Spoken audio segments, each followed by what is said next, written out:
আপনারা কিন্তু দেখতে পাচ্ছেন আসলে দেখার জন্য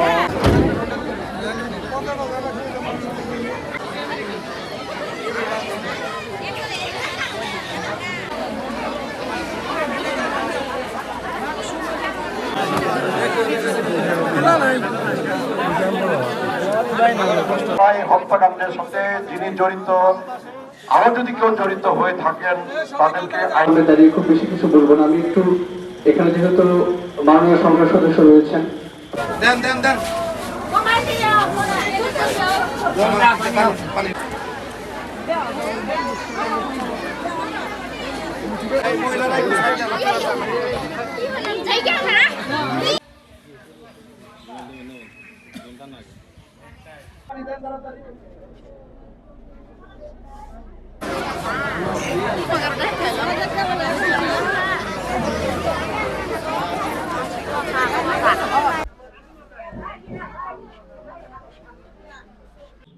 সে যে আজকে যে উদ্দেশ্যে তারা বিদেশ বাড়ি জমাইছিল, কিন্তু সে আশা হইল না। এই তাই অকেতু হিসাবে তাই হত্যা করা হয়েছে। আমরা তার আর বিচার চাই। লিমন আমার জ্যাঠতো ভাইয়ের ছেলে। সে লিমন হলো আমার ভাতিজা।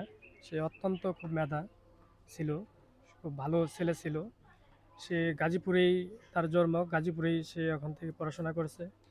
এই অনার্স মাস্টার্স কমপ্লিট করে সে যুক্তরাষ্ট্র পিএইচডির জন্য গেছিল। আমরা 16 তারিখে শুনতে পাই তাকে নির্মমভাবে হত্যা করা হয়েছে। এই হত্যার কথা শুনে আমাদের আত্মীয় স্বজন, আমাদের যে পরিবারগুলো আছে, আমরা সবাই মর্মাহত। এটা আমরা সঠিক একটা তদন্তের মাধ্যমে বিচার চাই। এরকম লিমন বৃষ্টির মতো আর যেন কারো প্রাণ না দিতে হয়, এটি আমাদের দাবি। আমি অনেক দিন আমার গুরুস্থান করি, অনেক গুরুস্থান করছি, মনে করি 200-250 আমার 10-20 বছর ধরে এটাই আমার ব্যবসা। তবে অনেক গুরুস্থান করছি করে আমি দুর্ঘটনা গুরুস্থান আমি করিনি। আমাদের হইতে পার্শ্ববর্তী এলাকা আমি সম্পর্ক জেরো হই, কোনো যে এত বড় হয়েছে তাও আমি অনুভব করিনি।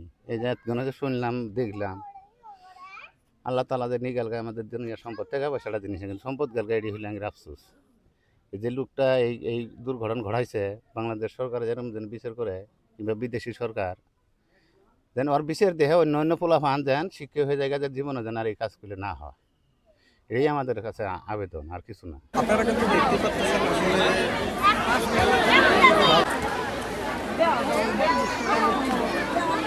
আসলে যা আমার গেছে পৃথিবীর কোনো কিছু দিয়ে তো আর রিকভার হবে না। আমি চাই আমার দেশের আরো অন্যান্য ছেলে মেয়ে যারা ভিন্ন দেশে হোক আর দেশে হোক, সবাই যেন একটা নিরাপত্তার সহিত পড়াশোনা করতে পারে।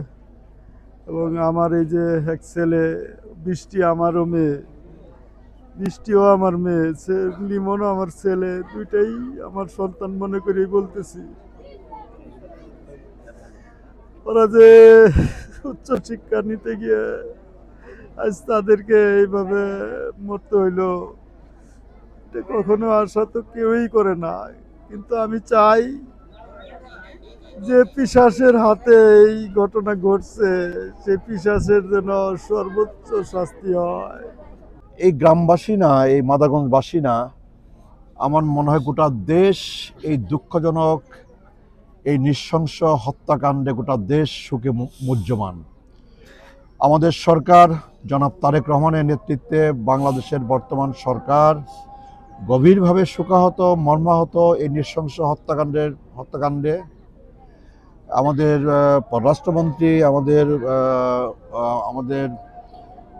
আমাদের পররাষ্ট্র প্রতিমন্ত্রী সহ আমরা সকলেই গভীরভাবে শোকাহত।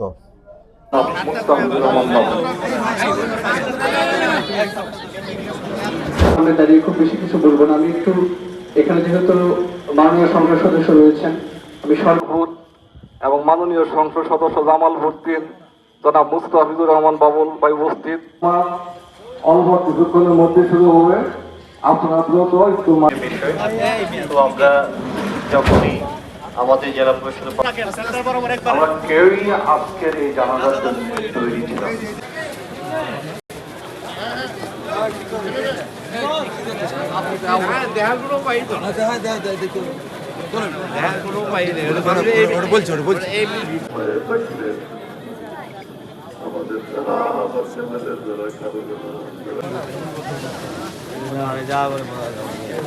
কদিন খাওয়া যায় না